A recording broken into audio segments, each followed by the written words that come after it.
Assalamualaikum warahmatullahi wabarakatuh. Baiklah, di sini Bapak akan menceritakan dan di slide selanjutnya akan ada cerita dari video ini. Jadi silakan kalian dengarkan cerita hikayat ini sampai selesai, lalu nanti kalian buat ringkasan apa dari inti-inti dari cerita hikayat yang ada di video tersebut, di video ini. Nah, yang pertama, hikayat Bayam Budiman. Hikayat Bayam Budiman yang pertama, sebermula ada saudagar di negara Ajam, Kojan Mubarok namanya. Terlalu amat kaya, akan tetapi ia tidak beranak. Tak seberapa lama setelah ia berdoa kepada Tuhan, maka saudagar Mubarok pun beranaklah istrinya seorang anak laki-laki yang diberi nama Kojan Maimun. Selanjutnya, setelah Kojan Maimun berumur 5 tahun, maka diserahkan oleh bapaknya mengaji kepada banyak guru sehingga sampai umur Kojan Maimun 15 tahun ia dipindangkan dengan anak saudagar yang kaya. Jadi menikah dengan anak saudagar yang kaya dan amat elok parasnya, namanya Bibi Zainab. Lalu hatta beberapa lamanya Kojan Maimun beristri itu. Nah, beristri ia membeli seekor burung bayan jantan. Nah, maka beberapa di antara itu juga membeli seekor tiung betina. Lalu dibawanya ke rumah dan dia ditaruhnya hampir sangkaran bayan juga. Pada suatu hari, Kojan Maimun tertarik akan perniagaan di laut. Lalu minta izinlah kepada istrinya. Dia minta izin kepada istrinya untuk pergi dan mengirimkan pesan kepada istrinya, jika ada barang suatu pekerjaan, mufakatlah dengan 2 ekor unggas itu. Maksudnya unggas itu burung 2 yang dipelihara. Hubaya, jangan tiada, karena fitnah di dunia amat besar lagi tajam daripada senjata. Nah, dari video ini kalian kalian ringkas apa yang hikmahnya. Lalu di video selanjutnya sama. Ya, silahkan menonton. Terima kasih. Salam pelajaran bahasa Indonesia ya. Pak Tatu, bocah iku ngrasakne luwe, banjur njaluk welas asih para warga supaya diwenehi mangan. Nanging kanthi gumunggung, para warga ngusir supaya ndang minggat. Para warga kalebu Mbah Lurah ora seneng acara iki diganggu bocah sing praupane ala kaya ngono kuwi. Weruh kedadian iku, ana simbah tuwa jenenge Nyai Latung. Dheke ngrasa melas. Dheweke banjur menehi panganan. Bocah cilik kuwi bungah lan langsung dipangan. Sakwise mangan, saknalika awake langsung waras. Amarga kabecikane Nyai Latung, bocah iku menehi pesen, yen enek kedadian apa wae sing ning desa kene, saknalika iku nggawa entong lan cepet-cepet rekat munggah ning lesung. Masio Nyai Latung isih bingung apa sing dikarepne, tapi tetep nyaguhi. Bocah lanang iku banjur menyang pelataran Mbah Lurah, ngencepne biting lan langsung woro-woro. Ora bakal ana wong sing iso nyabut biting iki sakliyane aku. Amarga ngrasa ditantang, akeh wong sing jajal nyabut. Nanging ora ana sing sanggup. Bocah iku langsung ngomong, "Ojo rumangsa gedhe sirah lan ngremehne wong liya. Sakabehe wong ning kene bakal kena karma merga wis mangan dagingku pas aku isih dadi baru klinting ula gedhe sing tapa brata ning gunung panggonanmu mburu mbiyen." Bocah iku banjur nyabut biting sing nancep mau kanthi gampang. Saka tilase banjur metu sumber banyu sing gedhe sampe nglelepake pelataran omah Mbah Lurah.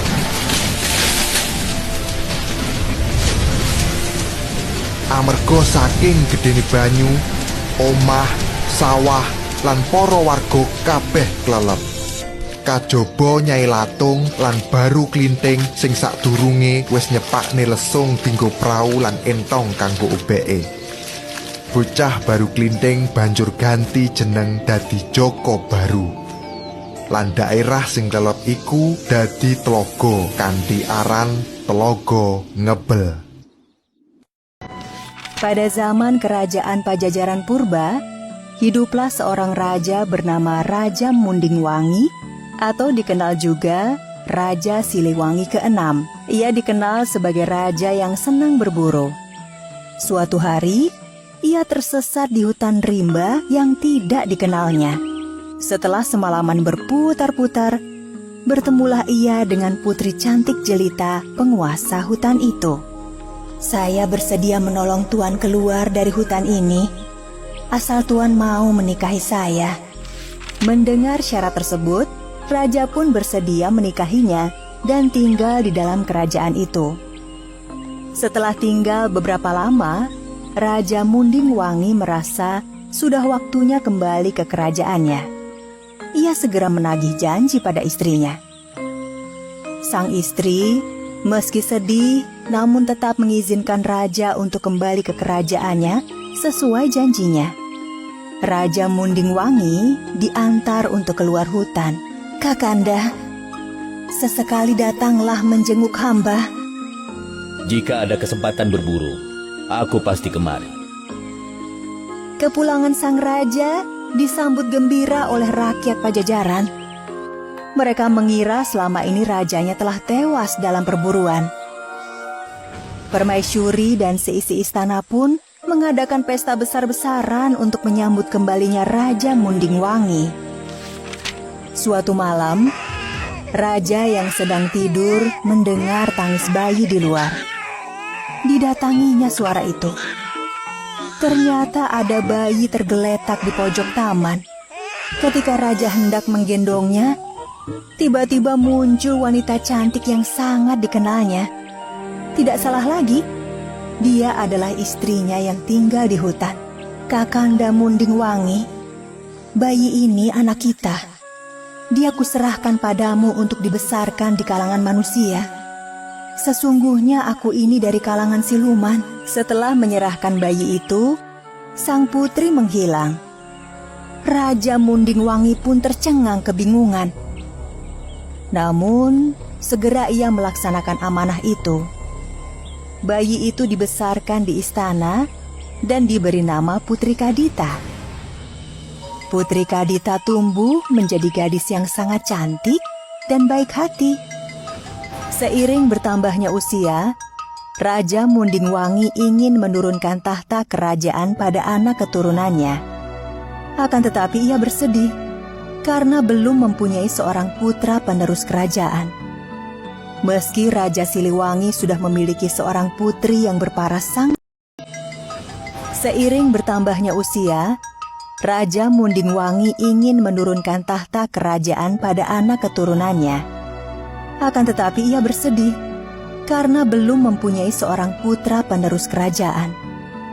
Meski Raja Siliwangi sudah memiliki seorang putri yang berparas sangat cantik, ia tetap bersedih karena tidak memiliki seorang putra. Demi mewujudkan keinginannya memiliki seorang putra, Raja Siliwangi akhirnya memutuskan untuk menikah lagi. Atas persetujuan putrinya, ia kemudian memperistri Dewi Mutiara. Setelah beberapa waktu, Dewi Mutiara akhirnya mengandung seorang putra. Namun, dengan alasan ngidam dari sang calon putra, Dewi Mutiara banyak memohon permintaan kepada raja. ada saja permintaannya yang harus selalu dituruti. Suamiku, aku ingin makan makanan istimewa kerajaan setiap hari. Ini permintaan bayi dalam perutku. Baiklah istriku, akan kuperintahkan mereka untuk memasak masakan istimewa setiap hari. Semua permintaan Dewi Mutiara dituruti. Namun, semakin lama permintaan Dewi Mutiara semakin aneh. Pada suatu siang, Dewi Mutiara kembali mengajukan permintaan aneh yang menyulitkan sang raja. Suamiku, selama hamil, aku sering merasa aneh pada Putri Kadita. Bolehkah aku meminta satu permintaan lagi? Katakan saja istriku. Aku berharap Putri Kadita tidak berada di istana ini lagi, demi kelancaran kehamilan putraku. Raja sangat terkejut mendengar permintaan Dewi Mutiara.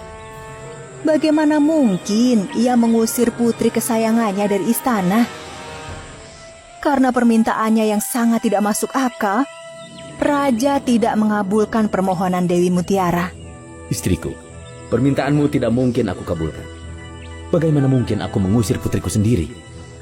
Itu sangat tidak mungkin. Mendengar jawaban sang raja, Dewi Mutiara marah dan kecewa sekali. Ia diam-diam menyimpan dendam dalam hatinya. Ia mencari segala cara untuk bisa mewujudkan keinginannya.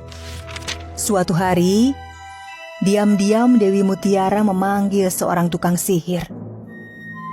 Dengan suara sedikit berbisik karena takut diketahui raja, Dewi Mutiara bertemu dengan penyihir di taman belakang istana. Kalau kau bisa membuat Putri Kadita menjadi putri buruk rupa yang berbau busuk, akan kuberi hadiah besar. Sangat besar. Baik, Tuan Ratu. Pada malam harinya, saat Putri Kadita sedang terlelap. Baik, Tuan Ratu. Pada malam harinya, saat Putri Kadita sedang terlelap tidur, berhembus angin ke dalam kamarnya. Angin itu berbau busuk, mirip bau bangkai. Bau tak sedap memenuhi ruang kamarnya. Putri Kadita yang sedang terlelap tidak merasakan aroma busuk dalam kamarnya.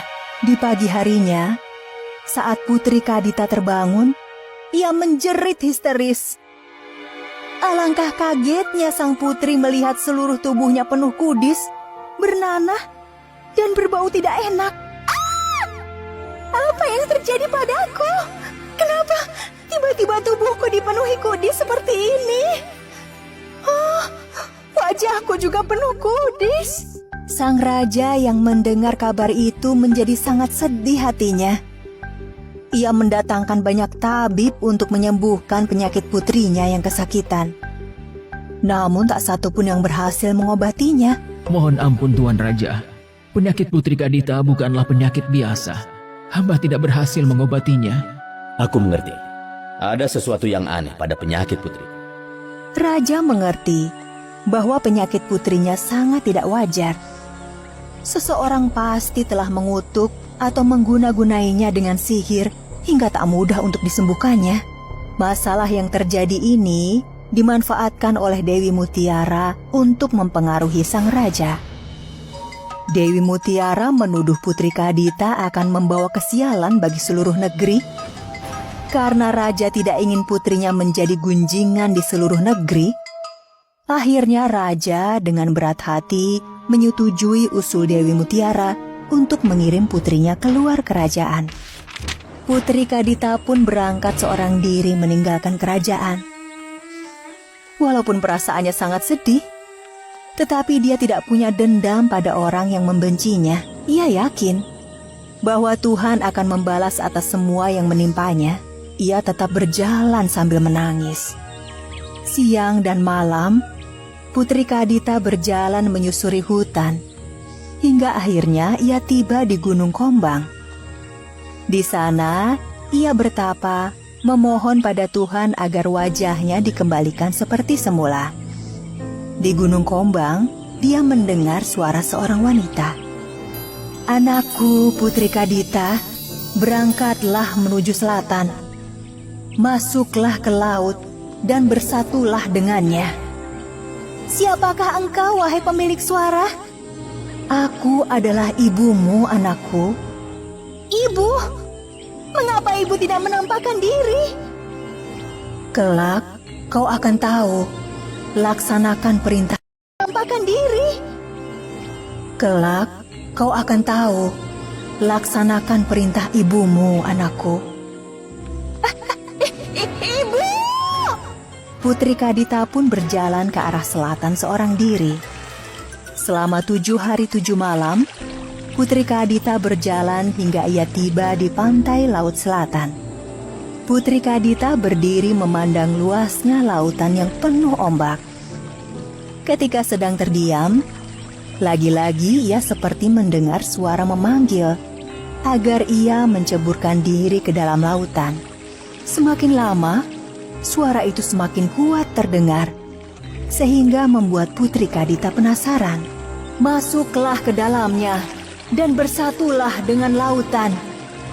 Masuklah ke dalamnya dan bersatulah dengan lautan.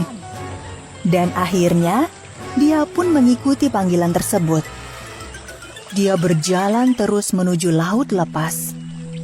Ketika tubuhnya tersentuh air, tiba-tiba tubuhnya pulih kembali. Tak ada satupun bekas kudis ataupun kurap. Bahkan, ia tampak lebih cantik dari sebelumnya. Putri Kadita sangat bahagia mendapati wajah dan tubuhnya kembali cantik dan mulus seperti sedia kala. Selain memperoleh kesembuhan dan kesaktian, Putri Kadita memutuskan untuk hidup di laut tersebut.